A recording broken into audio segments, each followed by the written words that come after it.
नमस्कार मित्रांनो, आज आपण बनवणार आहोत विदाऊट कांदा, लसूण आणि टोमॅटो वाटाण्याची उसळ।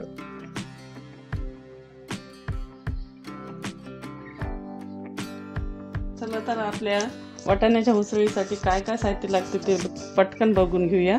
एक वाटी वाटाणे मी रात्रभर भिजत ठेवून सकाळी कुकरमध्ये 3 ते 4 शिट्ट्या काढून वाफवून घेतलेले आहेत। फोडणीसाठी तेल, कोथिंबीर, एक हिरवी मिरची, थोडेसे कढीपत्ता, मोहरी, जिरं, पाव चम्मच हळद, लाल तिखट, धने जिरे पावडर, काळा मसाला आणि खोबरं भाजून थोडंसं मी मिक्सरमध्ये काढून घेतलेला आहे, खोबऱ्याचा किस आणि चवीपुरतं मीठ।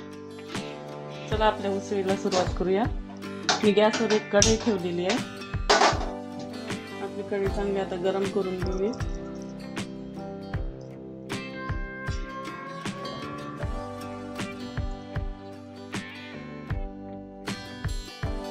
कढईत आपण आता 1 ते 1.5 चम्मच तेल टाकणार आहोत फोडणीसाठी।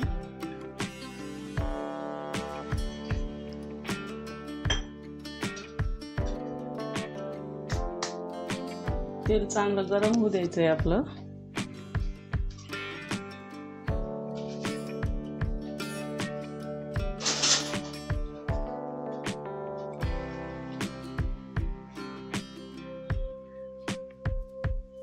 आपलं तेल चांगलं गरम झालेलं आहे। याच्यात आता आपण मोहरी घालून घेऊ।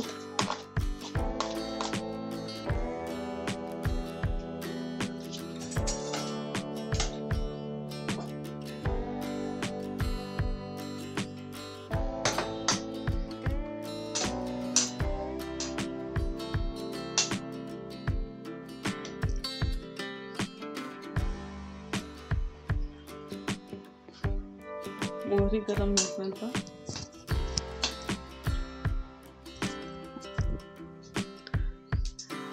आपली मोहरी तेलात चांगली तडतडू द्यायची आहे।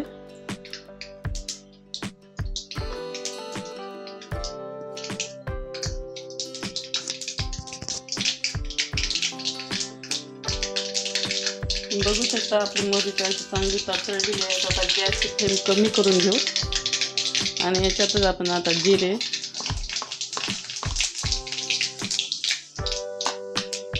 एक हिरवी मिरची,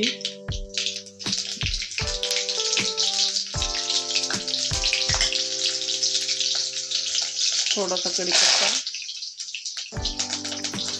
आणि सगळे मसाले ऍड करून घेणार आहोत। भाजलेलं खोबरं, काळा मसाला, धने जिरे पावडर, थोडंसं चवीपुरतं मीठ। मी आधी वाटाणे उकळवताना त्याच्यात थोडंसं मीठ घालून उकळेल, त्याच्यामुळे चवीनुसार तुमचे मीठ घालू शकता तुम्ही। लाल तिखट आणि हळद। आपण सगळे मसाले मिक्स करून घेणार आहोत। मसाले मिक्स झालेले आहेत। याच्यातच आता आपण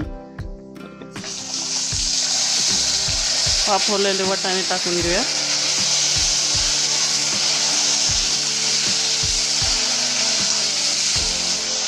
वाटाणे वाफवताना कधीही जास्त मऊसूत शिजून घेऊ नका, उसळीला चांगले लागत नाही ती।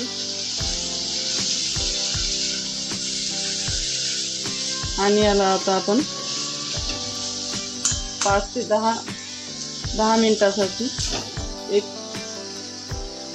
झाकण ठेवून शिजू देणार आहोत। आता आपले 5 ते 7 मिनिटं झालेले आहे। बघूया आपले मसाले आपल्या वाटाण्यामध्ये अब्सॉर्ब झाले की नाही। तुम्ही बघू शकता फ्रेंड, किती छान आपले मसाले अब्सॉर्ब होऊन वाटाण्याला तेल सुटलेलं आहे। आता गॅस बंद करायचा आहे आणि ही उसळ आपण एका डिशमध्ये सर्व करणार आहोत। आपली ही वाटाण्याची उसळ आता रेडी झालेली आहे। याच्यात आपण बिना कांदा, टोमॅटो, लसूण काहीच वापरले नाही, साधी उसळ केलेली आहे। तुम्हाला ही रेसिपी आवडली असेल तर नक्की एकदा ट्राय करा आणि चॅनलला सबस्क्राईब करा। आणि तुम्हाला नवीन कोणती रेसिपी हवी असेल तर मला कमेंटमध्ये सांगू शकता?